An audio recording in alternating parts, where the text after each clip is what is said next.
Tá, vamos lá.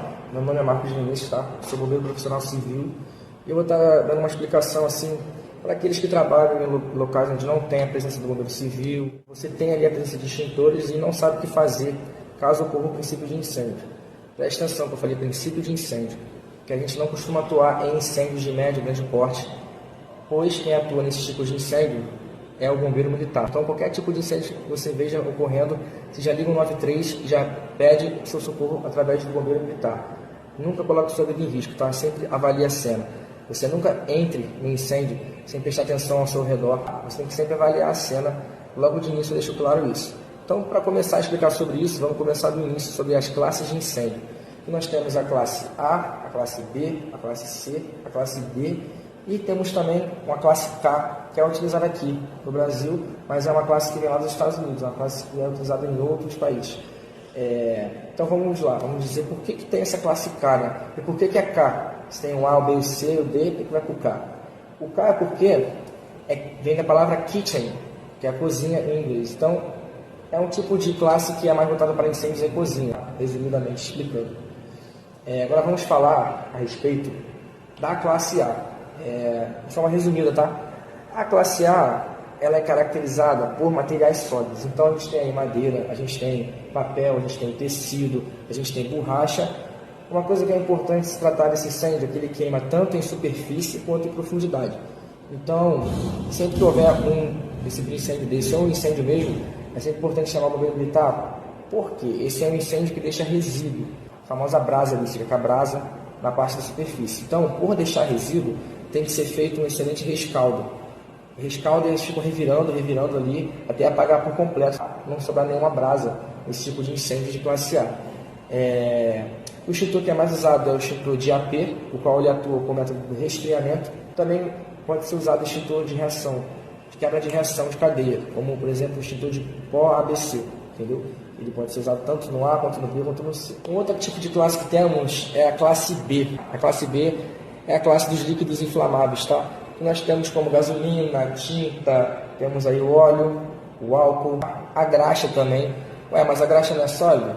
Então, a graxa ela é considerada sólida, mas quando ela começa a entrar no processo de incêndio, ela começa a derreter e se torna um líquido, que é um líquido inflamável, tá? E nesse tipo de incêndio de classe B, ele costuma queimar mais em superfície, não em profundidade. Então ele tem uma queima ali em superfície. E qual é o método extintor que nós costumamos usar nesse tipo de classe? É o abafamento e a quebra de reação também, reação em cadeia. Costumamos utilizar, o que eu prefiro mais utilizar é o extintor de espuma, tá? Que ele faz o abafamento ali. Eu vou até estar mostrando esse extintor no vídeo logo mais que eu acabar essa explicação aqui. Eu estarei mostrando esse extintor aí para vocês. O extintor de espuma mecânica aqui não é tão encontrado nas edificações, mas ele existe. A próxima classe que eu vou estar falando aí, tá?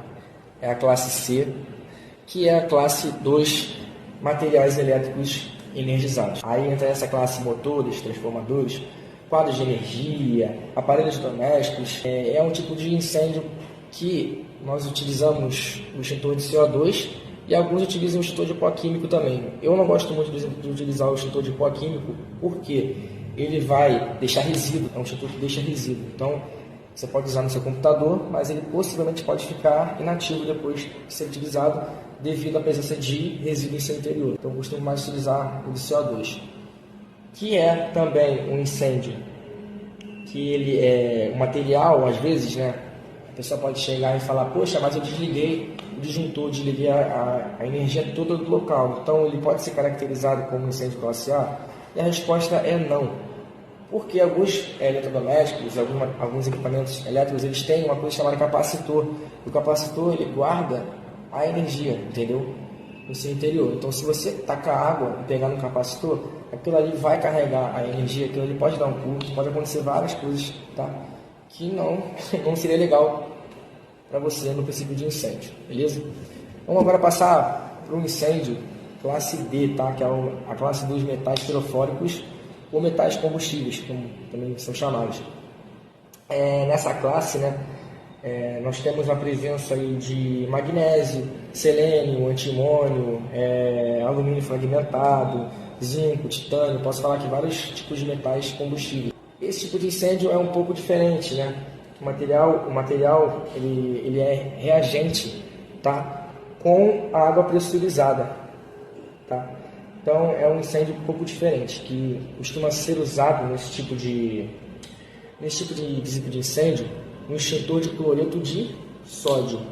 Mas por ele ser muito custoso e ser bem caro, algumas empresas costumam ter areia, né, caminhões de areia e tudo mais, para poder estar fazendo esse combate pelo abafamento. Então realmente eles jogam a areia, esse tipo de incêndio, ou incêndio sendo causado por metais pirofóricos, jogam a areia ali e acaba que resulta pelo abafamento ou realmente pelo cloreto de sódio através da quebra de reação em cadeia. E para finalizar, nós temos o incêndio classe K, que é a classe de cozinha, que ele é caracterizado por óleos e gorduras vegetais, tá bom? O extintor que é mais utilizado por ele é o acetato de potássio, se não me engano, que é o famoso saponificante, que é um pó químico úmido, que ele realiza a saponificação ali de uma forma que quando ele atua, né, fica uma espuma ali por cima dessa gordura, que acaba fazendo por abafamento também ali e por quebra de reação em cadeia também. A extinção desse incêndio. Por que nós não utilizamos a água? Nós não utilizamos a água nesse tipo de incêndio porque existe um fenômeno do fogo chamado boil over. Se você jogar a água num óleo pegando fogo ou numa gordura pegando fogo, vai acontecer essa reação que eu vou mostrar agora, hein?